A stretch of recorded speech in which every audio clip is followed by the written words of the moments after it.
Good evening, friends, and happy feast day of St. Robert Bellarmine. Be sure to celebrate. Oh, move back. Can you guys see me? Cool. Man, and I was on a roll with that joke. Anyway, happy feast day of St. Robert Bellarmine. Be sure to celebrate to at least the Bellar minimum. Thank you. I'm John, and here is the rundown of this week's events. We have a great Sunday coming up, and here's why. This Sunday, join us for Works of Mercy as we have our first street walks this semester.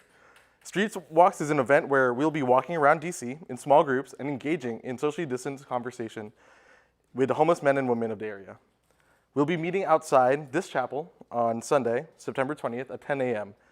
for training, and we'll be leaving DC at around 4 p.m. So sign up tonight. Are you good at drawing? Great. Are you great and can't even draw a line? Even better. Join us this Sunday night gathering for Pictionary. Zoom link will be live at 7 p.m. on Sunday. Invite your friends. We will have an opportunity. Textbook paid again. So yeah, this is open for all Mason students and Nova, near or far. Is your graphic up? Yay, cool. Cool. And also, our student mass is going to be graced with a special guest. Our Bishop, Michael Burbage, will be celebrating 9 p.m. Mass at our chapel. Please be sure to still sign up to our website. After TNS tonight, we'll have a Zoom discussion on the talk. Come join and share your thoughts. Our very own John Moore will be dropping the Zoom link in the comments. At 9 p.m. tonight, we'll also have a Thursday night comp line on Zoom call. Yeah, I love this. Okay. Okay. Now, for our speaker. Our speaker today is continuing our series of talks on the 4 types of love. Chino was consecrated into the Order of Virgins in 2009. Ooh, oh, 9. And she's the founder of Sacred Print, which seeks to evangelize through art and beauty. She'll be speaking today on the keys to loving your friends and family. Now introducing Chino.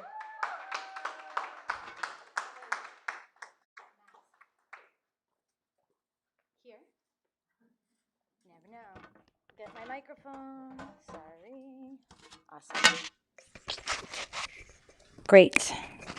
Thank you, guys. This is actually really cool. Thank you for being with you. Actually allowing me to be with you. It's good to have at least a few people here. They can laugh at my jokes. Good practice. All right, so this is awesome. Thank you for inviting me on the talks of the 4 types of love. And so today, you may have heard of philia, but I'm sure you probably have never heard of storge, right? Which is family type love. But we're gonna talk a little bit about everything. So here's the thing. If you've ever heard like, what is love, right? There's even songs like, what is love? Yeah, everybody rocks out, baby, don't hurt me, which is like, don't hurt me, what is love? So it's like hurt, love, pain go together. Or if you're like me, I have to take this out of my vocabulary, but I'll say, oh my gosh, Nicole, I love your shoes. Like Pedro, now everybody is about masks, right? Like, oh my gosh, I love your mask, like it's so cute. So we use the word love to mean anything. Like I love the dog, I love this, I love that, and the word just gets completely used. You see, in Spanish, we actually have 2 types of words. We say amar, amor, o querer. So if you like a person, you can say, ay, te quiero mucho. It's so sweet, it's so great. But when you love somebody, you say te amo, right? You wouldn't tell some random person like te amo. It's like too intense. And you see, it is. And then the Greeks, they had 4 types of love.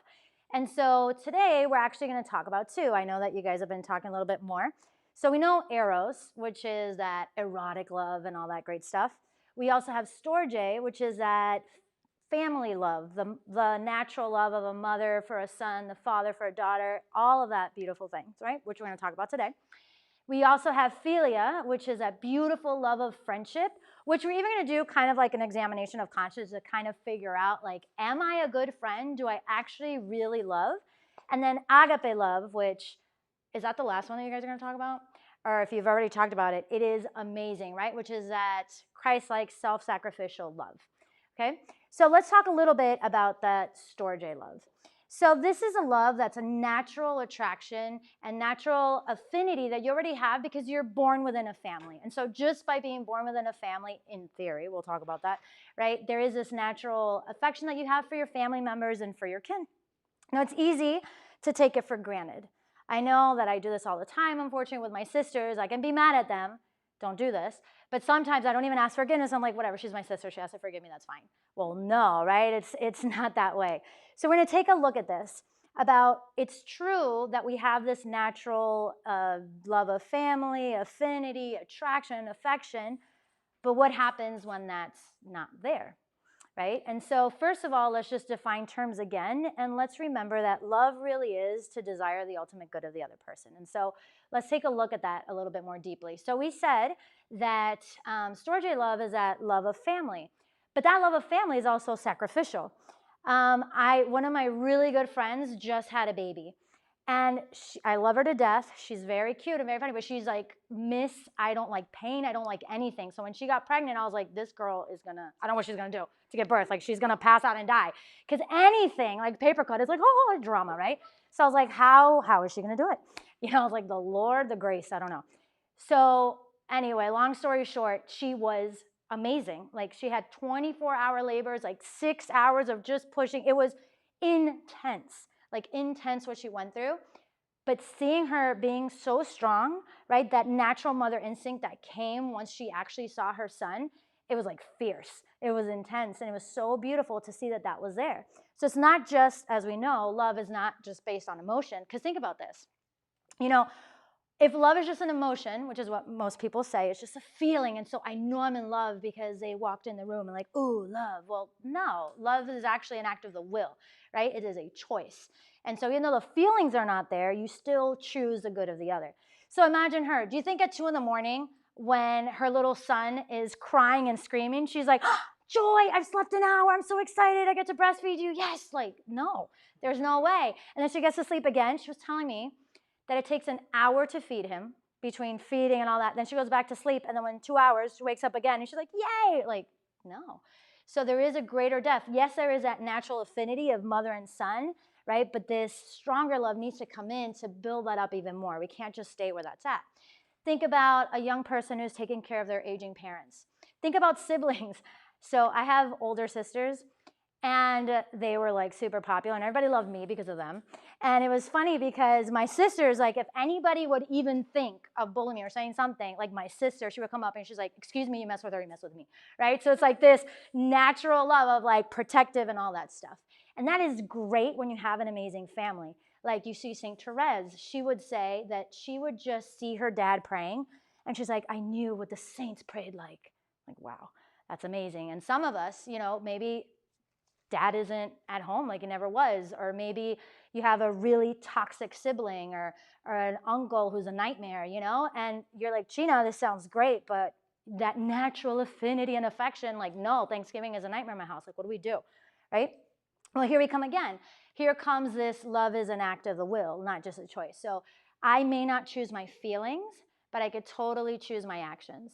So I can choose to be forgiving. I can choose an act of service. And if that's too much, if you're like, actually, I can't even choose that because it's too much. Sometimes part of loving is creating those boundaries, right? So if this person is toxic and they're doing things to you and all that stuff, well, part of loving is not only protecting yourself, but also helping them. Like, it's not good for them to be sinning against you, right? So even having those boundaries could be an act of love as well. And so, as we said, it is an act of the will, though. And sometimes it may be so hard, right, to even have that act of the will. And you can say, well, Lord, share with me the love that you have for them. And just remember, like, have eyes of mercy. I've always noticed that hurt people hurt others. And so I've seen within my family, within a lot of families, that if you come from a broken family, or if you had an abusive dad, or if your dad had an abusive dad, those things kind of repeat themselves. And so it's not an excuse, right? But sometimes you can understand a person's actions through the brokenness that they came from. So asking God for those eyes of mercy to say, like, Lord, I don't feel this natural sturge love that I'm supposed to have, like, help me. But then having those eyes of mercy helps you see, okay, this is a broken person, and I may encounter them in their brokenness, like I said, maybe with boundaries, things like that, but I still can encounter them there as well. And what does the Bible say, right, about this natural family love, like this sturge love? Well, just think about the Bible for a moment. How awesome is God that he not only calls Abraham a single man, right, but he calls his family. And then from that family, a tribe. And then from a tribe, a nation, and later the church. So family is incredibly important in the Bible. As we see, just even in Genesis, there's 3 genealogies. We have Cain, we have Seth, we have Noah. We see later in Matthew and Luke, the genealogy of Jesus. Family and belonging is important, is very important. I think about genealogies. My dad, I love him. He's a nerd like me. And so he loves genealogy. And so it's kind of creepy, all the stuff that you can find on the internet. But for my dad's birthday, it was like genealogy.net. And so we were able to go back to all the way like 17 something, right, to see these family members. And I love it. Like, do you see these people look like my dad with like these major mustaches and all these like crazy things? And I've never met these people. But because of Sergio, that natural affinity of love, I'm like, these people are my family. Like, I have the responsibility even now to pray for them. And so I found out, it's actually quite cool, that on my mom's side, my grandfather's cousins with Carolina Herrera, the designer. And I'm like, send me a dress, like do something. But yeah, so it's actually really cool. Like, they're cousins. And then I didn't know, I had a great aunt who was a nun and just like all these great things. And so genealogy is not only in the Bible, but in our life, the sense of belonging to a family is important. And then I was also thinking of, I know a family who's amazing. Maybe some of you have met them. They know, like, they don't care that I share this story, but they're the Tessier family. And so Carol is an amazing person. I say this to her face, so it's great. But she's one of those people that just like smiles and like radiates. It's incredible. And she's adopted, and she also always talks about like how much she loves her parents, right? Not only her birth parents, but her parents who raised her and all that beautiful stuff. But a few years back, she did this genealogy thing too. And she actually got a perfect match, and she actually found her mom. And so how incredible with this young girl who had a beautiful family where she was adopted into, but then meeting her birth mother. And then how just even that healing within her family, she was able to connect her birth mother later, because her birth mother was going to have an abortion, but then she didn't. And it was just amazing to see how her life has affected everybody else. And then how later, not only her birth mother, but she found her father and just like our birth father and all these incredible things. And what was incredible was she asked me to take photography of that, like of her mom and her. They're twins. I mean, they look exactly the same. And so how wonderful that even from this brokenness, what started as brokenness, just how this familial Sturge love really can heal even within broken families. So it's actually a beautiful thing. And just final note about this love also is that, remember, God reveals himself as Father, right? So he could have been Master, and you know what? That's fantastic. That's a great name for God. Like, he's our creator, all those things. But when he reveals himself in familial relationships, right? God is Father who has a son. He gives us on the cross his mother. So we belong. I don't know what your family situation is like, right? But I do know you are loved by your Father. You have an amazing mother who loves you, and Mary, right? And you have Jesus who loves you so much. And so, maybe like John Paul II, when his mother died, his dad took him to a shrine and he just showed Mary. He's like, she is your mother now. So we're not orphans. No matter what our family situations, we are not orphans.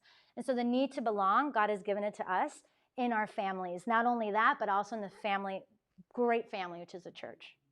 Now, filial love. This is, I call it the lost art of friendship, because I really do think it's a crisis, as we're going to see, because I don't think we understand what friendship is. So here's the thing. I'm the first one. I'm old, okay, so I still have Facebook. That's fine. People are like, Facebook, please. But I have like these art, and I was actually just talking right now that I have these art, and I post them on Facebook, and then people are like, ooh, yeah, whatever. But in Facebook, I have over 1,000 friends. Really? Really, I have 1,000 friends. I have 1,000 people that I like pop in and check out what's going on in their life, right? I have maybe 1,000 people that I kind of like pop in or compare myself with or criticize. I shouldn't, all these things.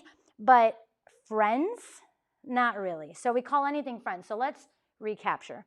I told you I'm a nerd, right? So let me nerd out for a second. Let me give you a lesson on nerding. So here's the thing. History lesson. Let's start with Aristotle.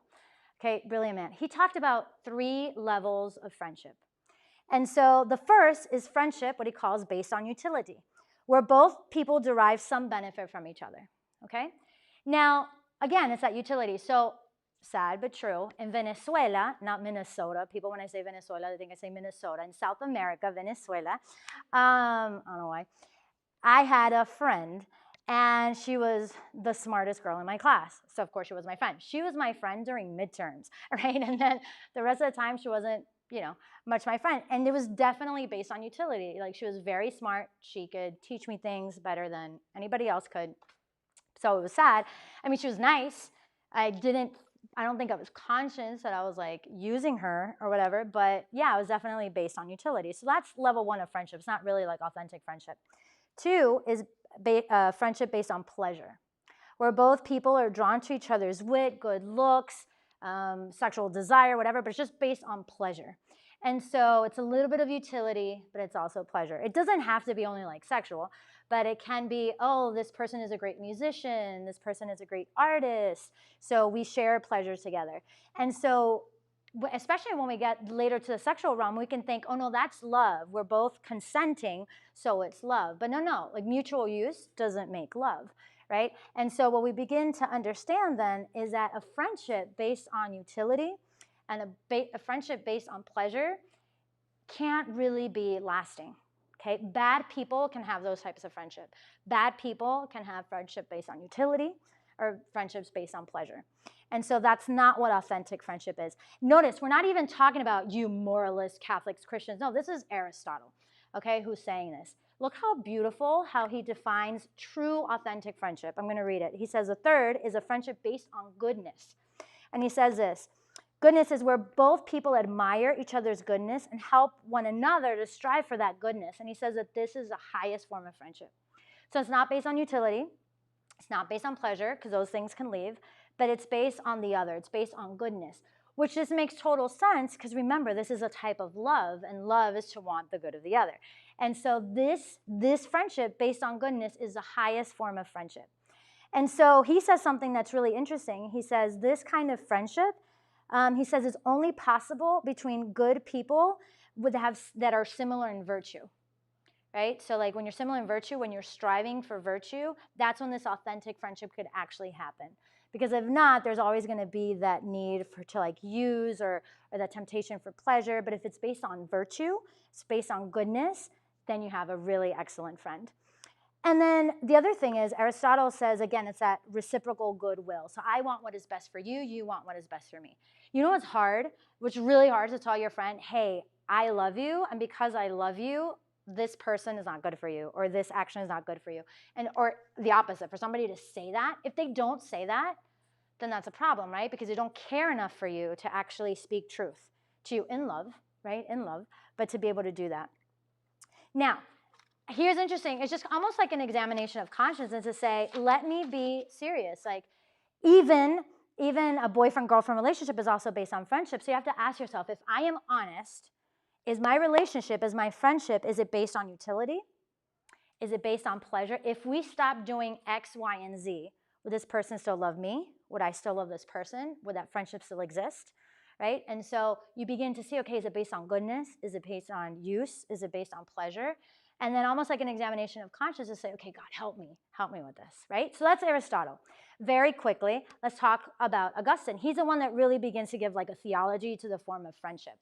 And he's incredible. He said in his years of adolescence, it was very much just like this self-seeking type of love. So his friends, he needed them because he wanted to fit in, right? He wanted to have a group, which is normal, right? But he wanted to have this group where he could fit in. And so if you ever read his confessions, you could see all the crazy stuff that they did. And so they were friends, they were together, and he even would say, because they're all boasting about all the horrible stuff he did. He's like, yeah, and I did this, and yeah, and I did that. And like, no, he didn't. But he was like, I need to brag about bad stuff so that I could still, I mean, what? Right? And so he could understand that it was an immature love, that it wasn't really authentic friendship. And then he talks about young adult, like his young adult friendship once he grew out of that state of childishness, which is really, again, based on love. So where he could really see, he had this awesome friend, Alypius, that really was with him throughout his conversion. They both became priests. They both became bishops. And their friendship, their mutual love for each other. See, here's the thing. They loved each other, helped each other become a better person, but they were looking in the same direction, which I think is an important part of friendship. You can have a lot of friends who, maybe have different views, different values, different opinions. That's fine. But authentic, good, real, healthy friendships also are with those who you're looking in the same direction. You're striving for the good. I remember a girl saying one time that the way that you know also your friends is like you're running towards God, and then you just look left and you look right and you see who's running with me, right? Not who am I dragging, that might be necessary, right? But who's running with me? Who am I there with? And also Augustine sees that this is a grace, like authentic friendship is a grace of God. Very quickly, let's just talk about Aquinas just very quickly. And he says this. He says that in order for friendship to be real, there has to be benevolence, like that goodwill for you, not just concupiscence, like I want something from you. And he says this is weird. When I read it, I was like, did I read that right? And I went back. He said, you can even be friends with your enemy. And I'm like, no, Thomas, you're smart, but you missed this one. No, but here's the thing, because he says, God calls us to love our enemy. Obviously, we don't mean like, oh, he's so cute, the guy who cheated on me. No, okay, we're not talking about effective type stuff, but love is to will the good of the other. So you can actually desire the good, which is want heaven for that person, right? You can desire that for an enemy, and we see that with Maria Goretti, right? We see how at the last moment of her death, she literally not only forgave, which I'm like, that must have been miraculous. It was. Not only forgave the guy who stabbed her 14 times, but even said this, I wish for him to be with me in heaven. I'd be like, I forgive you, and if you make it to heaven, you better be on the other corner, the other extreme, where I never see you in my life, right? And so that's not what it is. It's desire the good for them. So I can understand love your enemy. I can get it. It's I want what's best for you. Just don't talk to me. But Aquinas talks about, no, you can actually be friends with your enemy. And I'm like, wait. But what he says is this. I like it. He says, this is... wait, where is it? Okay. He he gives this kind of description, have you ever had a good friend that talks about their friend that you don't know? And when you meet, you're like, oh my gosh, I love you already, right? Because if you're a friend of my friend, you're my friend. And so he says, well, that could even happen with love of enemies. And so he's kind of bringing us to even higher level, right, than maybe Aristotle or Augustine were. And he said, this person, your enemy, is loved by God. Right? So no matter what they did, they're loved by God. And if God loves them and I'm in God, there's a part of me that can love them too. Doesn't mean you're like, enemy, come with me, right? It doesn't mean that. But it does mean there is a higher level that we can go to. Aquinas is brilliant. Finally, I just want to end with C.S. Lewis. Love him. And one of the things he says, only our species, we don't really need friendship to survive, to procreate, to do all these things. So friendship is a higher love. But I love what he says. I want to talk about this for a second. He says true friendships, like friendship between in the Bible, like David and Jonathan, are almost a lost art. He expresses a strong distaste. It says, modern society doesn't really promote this. So you look in the Bible and you see that friendship between David and Jonathan, or you see these great things and it's hard to look back, or you read how Augustine talks about his friend. And it's interesting, I was having this discussion with somebody else, and we tend to eroticize friendship. And so now two people can't be friends, whether it's same sex or opposite sex or whatever, two people can't be friends because now the culture and everybody says if you love a person, if you get excited when you see them, if they make you feel good, if you just want to know about them, guess what? That's erotic love. And so therefore, that friendship really is more. And so we eroticize it, and when we make it all this sexual thing, it completely distorts it and it ruins it and it causes so much grief. So it's interesting. I was trying to think of a movie that showed real, good, authentic friendship. And I think there was a movie, I don't even know how long ago it was, Bella. And it was beautiful just to see this male and female relationship, how he's able to help her through a situation, but not overtake it, right? Not overtake it. And he's then, oh my gosh, and I helped you. Now we're together and in love. No, we can be friends and you can help me and that's good. And so we need to learn that friendship. We need to learn that beautiful art. And when we begin to see that, we could understand why the Bible talks about friendship in such amazing ways, right? So let's talk about this. In Sirach, it says this, a faithful friend is a sturdy shelter. He that has found one has found a treasure. There's nothing so precious as a faithful friend, and no scales can measure his excellence. A faithful friend is an elixir of life, and those who fear the Lord will find him. So if you have a really, really good friend that's based on virtue, that's based on helping you get to heaven, that's based on making you a better person, thank God. That is a grace, as Augustine says, right? You have found a treasure. Do not let it go. Do not. And we see Jesus, right? Jesus, again, that's why I'm not God. Like, if I were Jesus, I'd be like, I don't need anybody. Like, what's wrong? I'm God. Like, how can I be friends with you, miserable human? I mean, I know he's human too. But it's like, what can you possibly give me? I'm God. Like, I'm not alone. I'm like the Trinity, right? So, like, but that's the thing with Jesus. The great thing about Jesus is that he teaches us also as an authentic friendship. So just read the Bible and see how Jesus informs of like friendship. So see the way he is with Mary, Martha, and Lazarus. How he weeps over Lazarus. How he lets, I love Martha. Everybody loves Mary, but I love Martha, right? How Martha like comes up to him and is like, if you were here, my friend would not have died. You know? And Jesus is like, excuse me, I'm God. Like, what's your problem? Zap, you're dead. Like, he doesn't do that, right? It's incredible. Like, he sees that and he weeps with her. Like, he understands. He's like, yeah, it hurts.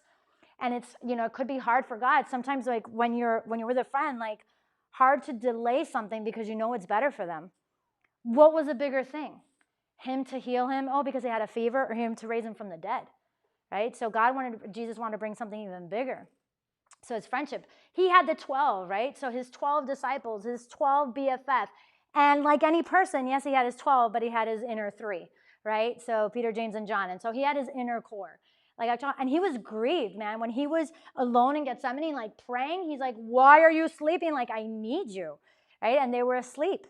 And so how beautiful to see that even Jesus in his humanity still has that need for friendship, which is a beautiful thing, because one of the things that I want us to think about is because Jesus takes on the humanity, we're also capable of that friendship with God. It isn't just friendship here, but God calls us to be friends. No, China, he doesn't. Well, actually, in John 15:15, he says, I no longer call you servants, instead I call you friends. And so that friendship means that we're capable of reciprocating. Not only give me, Jesus, right? But I am capable of giving you too, right? So Jesus makes himself needy for us to give to him. And we may not understand that, but read the Bible again. And notice, was that today? Was that the gospel reading today? I think so. Sorry if it wasn't.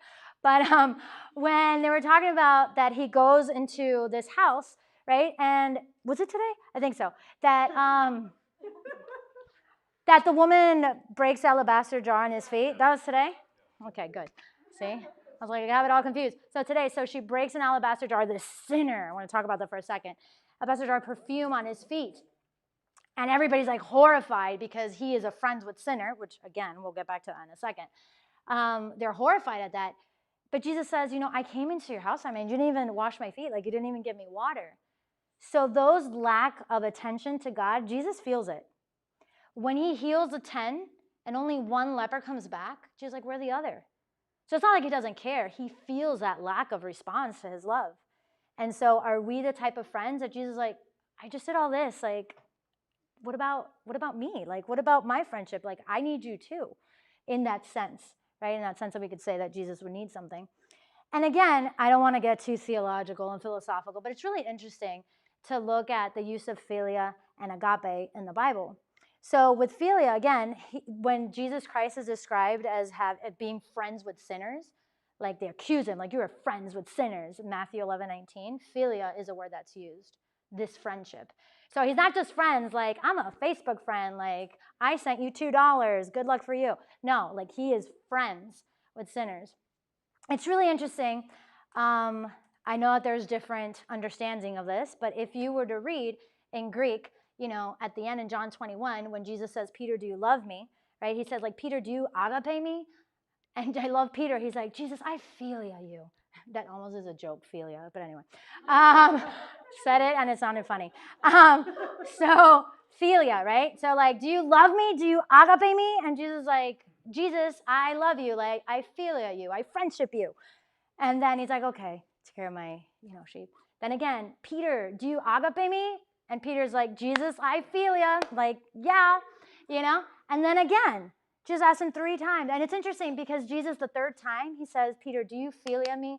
Like, he comes to his level. Like, I know you're not there yet, but Do you love me as this deep, deep friendship? And Peter's like, yes, Lord, you know I do. And we're going to see that Peter's going to give his life for Jesus. He's going to give this tremendous agape love, but Jesus meets us where we're at. So in all these forms of love, really, it's to push us higher and higher and higher in each level, right? And we can see that Jesus meets us where we're at. So yes, it's an examination of conscience to say, what type of friend am I with other people? But what type of friend am I also to God, like to Jesus, right? How do I love him? How do I encounter him in the ordinary? Now, the other thing I want to talk about too is like friendship with the saints. You know, we like to think of saints like, well, we don't have it here, but you know, we always see statues of saints, and it's so easy to think of them as like marble people, like, you know, as they don't actually move, they don't do anything. But I have found, I'm obsessed with the saints, and so I really am. And so I have found that they're incredible friends, and they're real. I mean, they're more alive now than before, right? Because they're in heaven, like they're with God, and they do amazing things. It's not just miracles, but they prove that they're with you. So you can not only have this friendship with God, obviously, but friendship with the saints. And so how incredible to do that. I always would talk about how I want to run a marathon, like whatever. I've always said that. But recently, I was like, you know what? Let's train. So with a group of friends, we decided we're going to do a 10-week program to run a certain amount of miles. And none of us, we literally have an app. It's called like Couch to 5K because that's how athletic we are, you know. But one of the things that we did was actually really cool is that each week was a saint, or is a saint. We're on week 4. And so each saint like accompanies us throughout.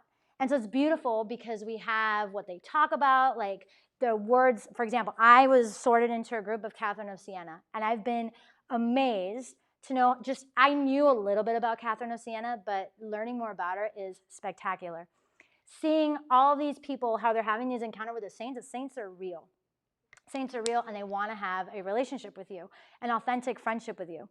You know, not only saints were friends with each other, so, you know, you could have Francis and Clara, Ignatius and Francis Xavier, all these great examples, but saints are real friends. And so for just my last moment, I want to give a testimony on how real saints are and how they can teach us about friendship. So just very quickly, some of you may know about a young blessed. Her name is Chiara Badano. If you don't know who she is, if you've ever heard me talk, you're like, yes, we know Chiara Badano. Okay, but she's amazing. She's a young girl, beautiful. And she was just a normal girl. Her parents tried for 11 years to have a kid. Finally, were able to have a daughter. So happy, normal girl, went to school, all these great things. But at 17, she's playing tennis, and the racket falls out of her hand because she has horrible like shoulder pain. She goes to the doctor thinking tendonitis. And like, no, it's cancer. You have a year left to live. And so imagine being 17, you know, and having that diagnosis. The beautiful thing is that she took it in, and her motto was, for you, Jesus, if you want this, I want it too. And so all throughout that last year, you could see these amazing pictures of her. There's an awesome documentary that you can even hear her voice, like talking. And she was just joyful. So her nickname, my name is Carmen Briceno, but my nickname is China. Everybody calls me China. Her nickname was Luce, which means light, because she was just so joyful.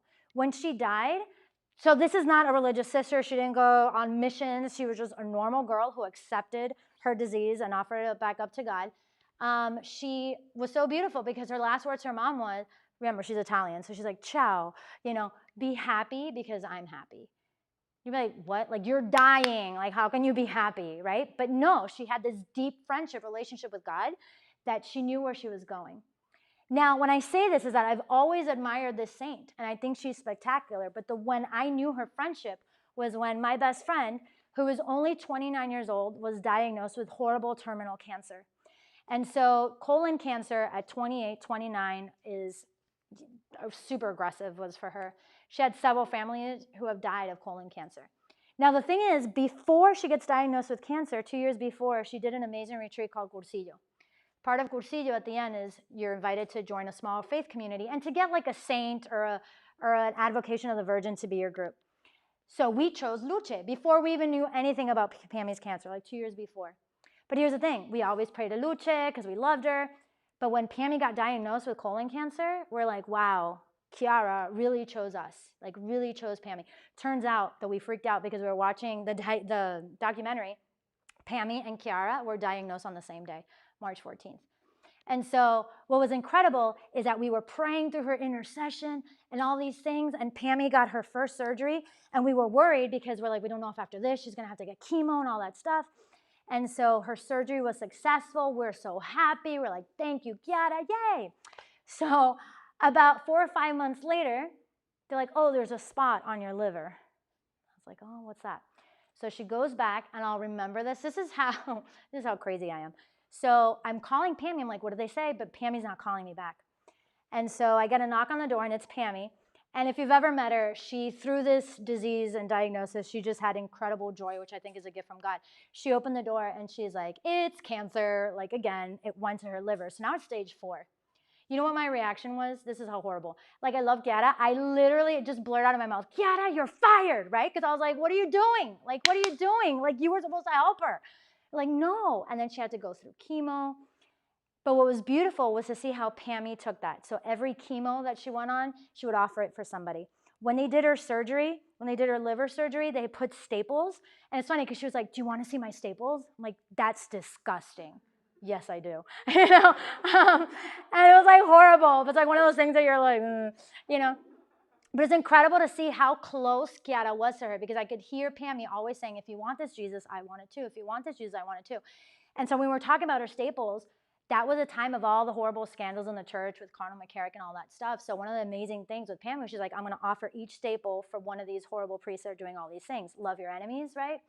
And so just incredible to see how Pammy was doing. Now, the thing is, a year before, I'm telling you all this so that you could see just how amazing the saints are. A year before she even was diagnosed with cancer, we already had a trip to go to Italy, okay? And once Pammy goes through all this stuff, we're like, is she going to even be able to go? Turns out that right after her surgery, the trip was 6 weeks out, which was exactly the time of recovery she had from her liver. When I'm looking at where we're traveling, I'm like, oh my gosh, Father, because I was with my priest, I was like, you're not going to believe this. Like, going to Turin, Sassello, where Chiara's from, is just an hour away. Like, we have to go. Everybody on this bus have been praying for Pam. We have to go visit Chiara because, again, she's our friend. And wouldn't you say thank you to your friend if they helped, like, with the incredible recovery? So it turns out that we actually get to go to Sassello. Guess what day it was? October 29th, the feast of Chiara. Okay, are these things coincidences? I do not think so. I think it's authentic heavenly friendship. So we're going to go to the church where Chiara is, and we're so excited, like, oh my gosh, we're going to go pray where Chiara prayed. So we're there, and we're so excited. But what happens when we're there? The door is open, and her mom comes in, Chiara's mom. And Chiara's best friend was there. And I'm such a stalker creeper that when I see them, I've seen the documentary 20 times, I'm like, Mama la Chiara, like Kika. And they're like, who are you, right? Like, I don't know who you are. I'm like, no, documentary. Like, I've seen it. I know all about you. And then everybody's crying. It's like a saint's mom. Like, you know what I mean? All throughout the Mass, they were sitting together. Chiara's mom and Pammy are holding hands throughout the Mass. Okay? So can you imagine? And I'm like, I'm not a crier, but I'm like, oh my gosh, like just looking at them, I couldn't believe it. And then after the Mass, Chiara's mom was like, would you like to come to our house and see where Chiara lived? I'm like, let me think about that. Oh, of course, right? And so I'm with my dad, and I'm like, you film everything. And so like we're going in, and I can't believe this. And it was so amazing because Chiara's mom brought her into the house. And like I said, we've seen the documentary 1,000 times, into the room where Chiara's bed was, where she offered her life up to God. And her mom was there just like half an hour telling us about all these amazing things about Chiara and all these great stuff. And her mom said, turns out 2 days before, her husband had died, the mom. And we're like, well then, right? But what's incredible is that the mom said, you know, today I was just feeling sad. It was a rainy day. And she said, I was just telling Chiara, send me a caricia. A caricia is like, just send me like a sign of affection. And she's like, you guys, like you being here is Chiara's like sign of affection to me. I'm like, what are you talking about? You're our affection. Like we were just the most incredible thing. And so saints are real. Saints can have you and help you have an amazing friendship with God.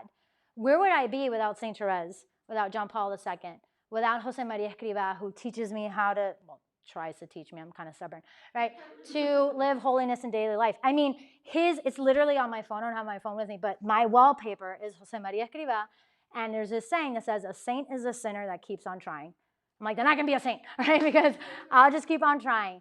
You know, where would I be without John Paul II, without Mother Teresa? And they're not anonymous figures like, I don't know, soccer players are like, wow, I admire you, but I have no intent. No. These are real people that come to you daily life. I could spend the next, 1,000 hours talking about the saints. But just to review, again, of what we learned today, is just thinking about, again, those 4 types of love and that Sturge love that begins with that natural kinship that we already have with family and friends, but it calls us beyond that, right? It calls us beyond that. If you have that natural affinity with your sisters, with your parents, with your siblings, that's fantastic, but go beyond that. If you don't, because whatever family situation you have, you're still called to love. You still belong. You still have a family. You have a father who loves you. You have a mother who loves you, right? You have a church that welcomes you. You're part of that family. And so what a beautiful thing. And then just going back and reviewing philia and reviewing, who are my friends? Who are my real friends? Are my friendship based on utility? Is it based on pleasure? Is it based on wanting virtue? And just think about this. I want to leave you with this image. When we talk about this friendship, it's not only friendship with others, but it's this friendship with God. He wants our friendship, right? He wants that. And what a beautiful thing that is.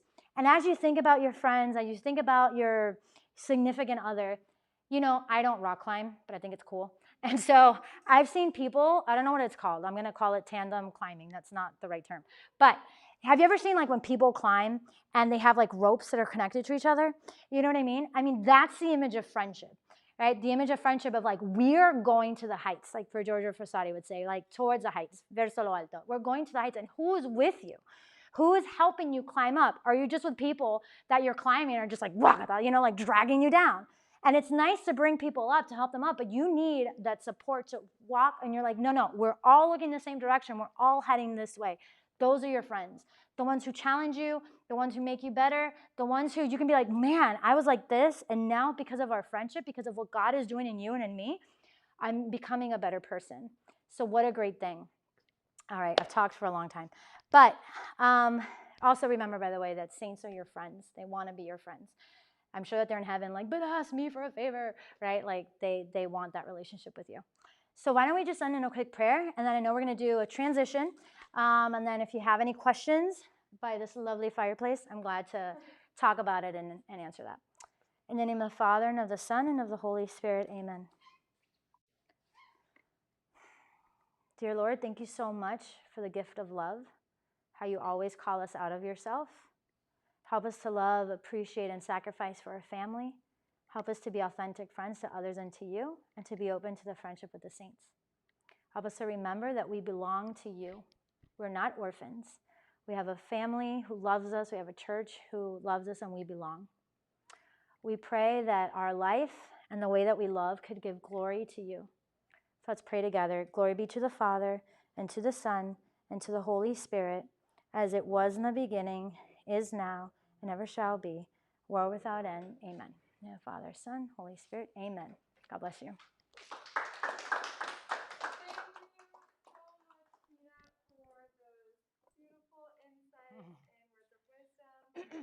So we're just going to let that simmer for a few moments, and we'll be back in about 3 or 4 minutes for a Q&A. And go ahead and just drop your questions in the chat, and we'll be with you shortly. Thank you.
a few questions here.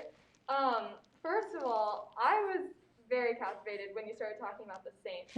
I was actually having a conversation with someone about loneliness a few months ago. And my one friend, she was just like striving towards God.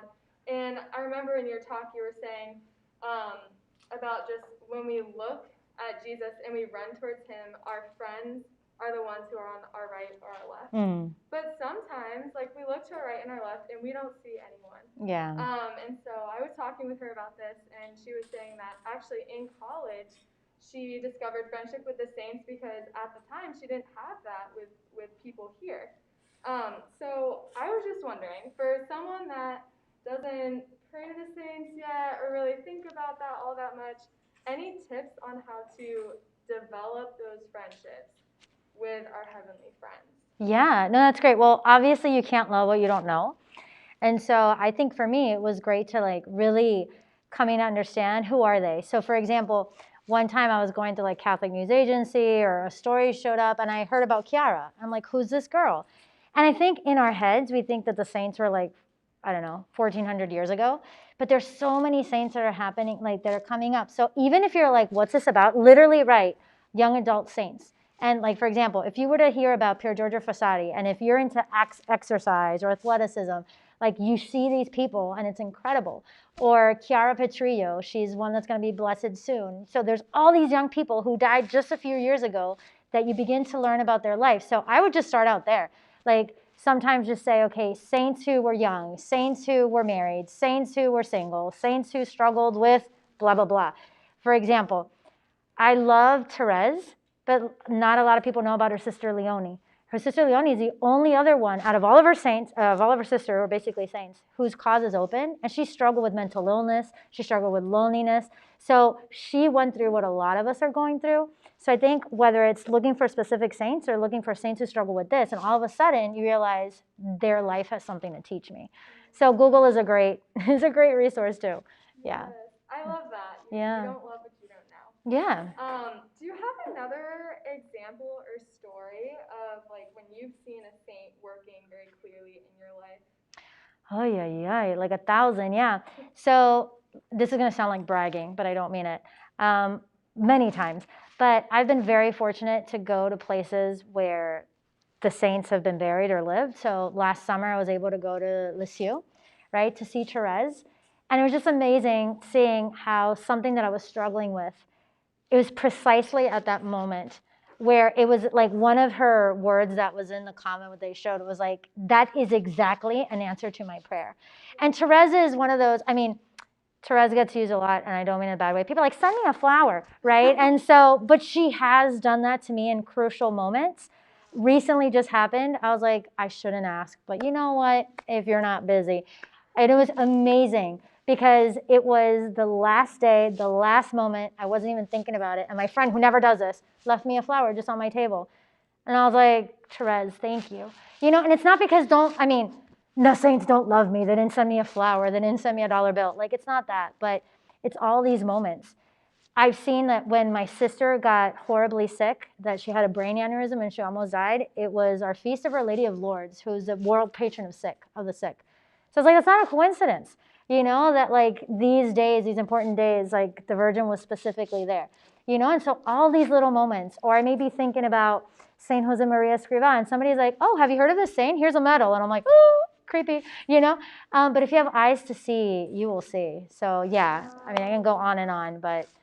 That's so beautiful and inspiring. Yeah. Thank you. Of course. We have a question from Christina. How do you know if your friendship is a genuinely virtuous one? Great. So thank you, Christina, for your question. So I guess know the virtues, right? So that's number one. And so you need to ask yourself, okay, is this friendship we talked about based on utility? Is it based on pleasure? It doesn't mean that you can't have pleasure with your friends. Like, we like going out and running, and that's great. But are you growing as a person? Like, is this person speaking truth in your life? So for example, how do I know if it's virtuous? If I know that I'm struggling with a fault, is this person able to come into my life and say, hey, You know what I mean? Like, I know you're struggling with this, but let's walk this way. Or do you feel comfortable to say with your friend, okay, I've noticed you struggling with this, like, how can I help you with that, right? Or if it's a, if it's a relationship, like, oh, my boyfriend, a good question is, if we don't do A, B, and C, right, is the love really there? Does he really want what is best for me, even though that means that this pleasure, this utility is not there, So, for example, virtues, when we're together, are we better? Like, are we better because we're together? Have I grown or have I grown in vice? So I think that's important to see. Wow, and I love that test of friendship right there. Like, if you know that you're struggling with something or something in your life isn't good and it's pretty obvious, okay, who are the friends that are actually going to tell you that? Yeah. That's great. And who are the friends, sorry to cut, who are the friends that you can say, help me with this? Like, you know what I mean? I need you to keep me accountable, help me with this, that you're not ashamed to show your faults to. I think that's important too. Yes, that place of transparency. Mm-hmm. Wow. A question from Charlie. He says, friendship with God can seem hard sometimes, other than prayer, because, well, obviously. How else can we come to understand and build that friendship with God? Okay, great. So obviously friendship is built spending time, right, with another person. So a good thing to ask yourself is like, how much time am I spending with God? And so here's prayer. Prayer is a relationship with God. So I think we think, am I saying vocal prayers? I mean, that's nice, but that's not the extent of prayer. So I am very much like nature loving. And so when I go outside for a run or when I go outside and I see something beautiful, I'm like, God, I'm going to spend this time with you. Just be with me. I don't have to say anything. I don't have to do anything, but just be with me. And then you can, in that moment, you can recognize God in that moment. You can recognize God in the beauty that he's created. Or just stopping by the chapel 5 minutes, silent. Like, you know what I mean? Or just throughout the day, seeing God and your friends and all that. So I think it's with time and awareness, right? Like awareness. Like, am I aware of God in my life? And how do I see that? And his relationship with you is going to be totally different with God's relationship with me. Don't compare yourself too, because like you can go to the chapel and like, oh my gosh, like Nicole is so holy. Look how she prays. But no, that's her relationship with God.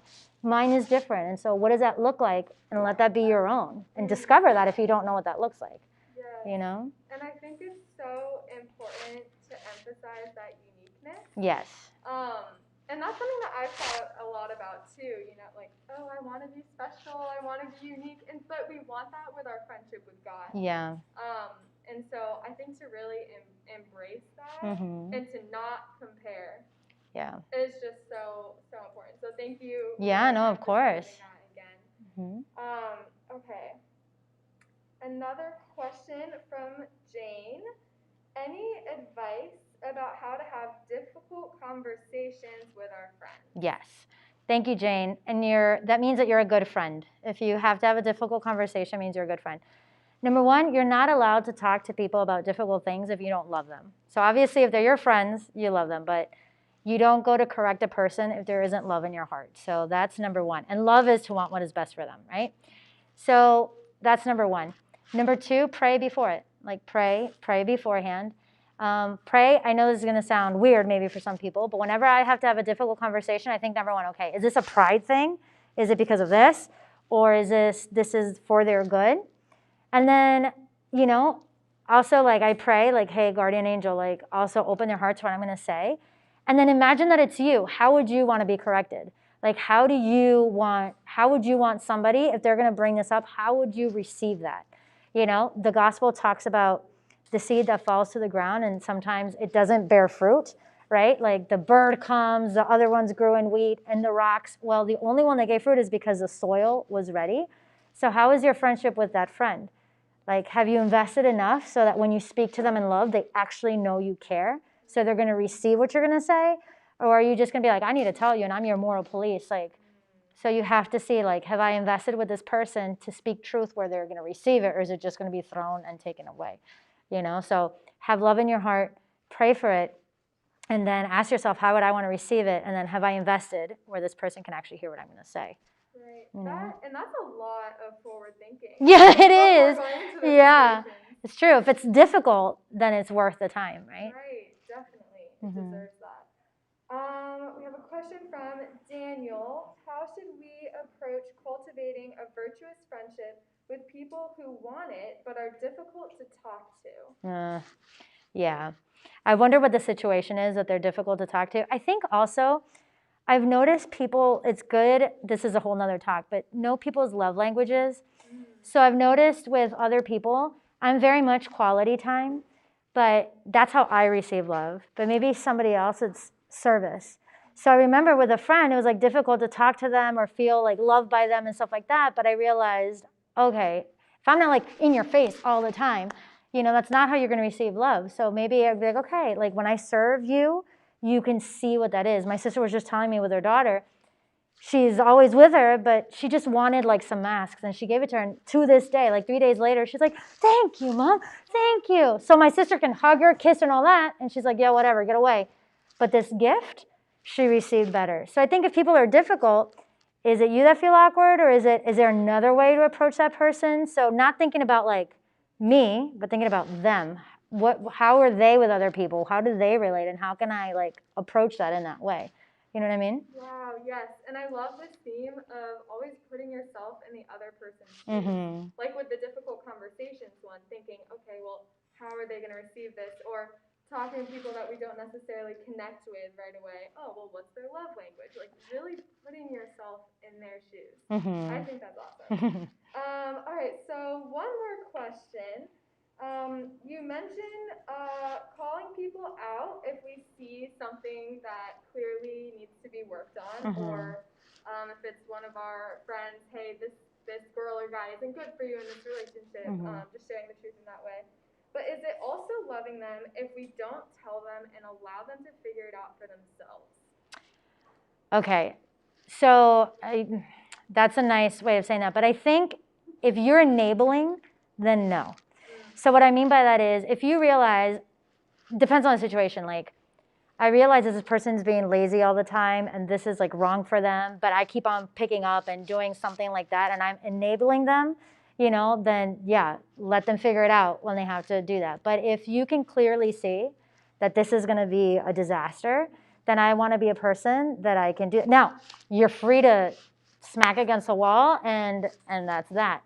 But so I think there's a discernment. Like, is this actually going to help them or is this enabling them? So if it's enabling them, then no, you don't step in and you don't do that. But if it's actually like, no, because I'm not in that situation, I'm able to think more clearly, I'm in a position to help you. Like if you're drowning and I'm on solid ground, I'm in a position to help you. But if we're both drowning, we need to figure something else out. So I think there's a discernment there too, if that makes sense. Thank you. And I think it's also cool, even just listening to things like this, when we're in a sticky situation with a friend, to ask for other people's advice, too. People that have gone through those things before us. But anyway, thank you so much for joining us Of course. today. This was lovely. And we will see you next week. Wonderful. And we're going to have just some closing announcements from John. A little switcheroo. Yeah, thank you. Thank you. Oh,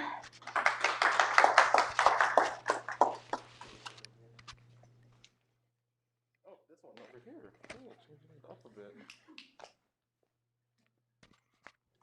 All right, guys.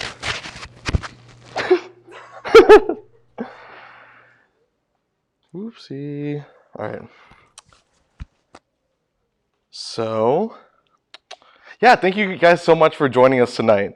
Don't forget to hit that like, subscribe, just to keep up. Josh is running away. But yeah, just to catch up with all of our events. Also, want to know more info on Catholic Patriot events?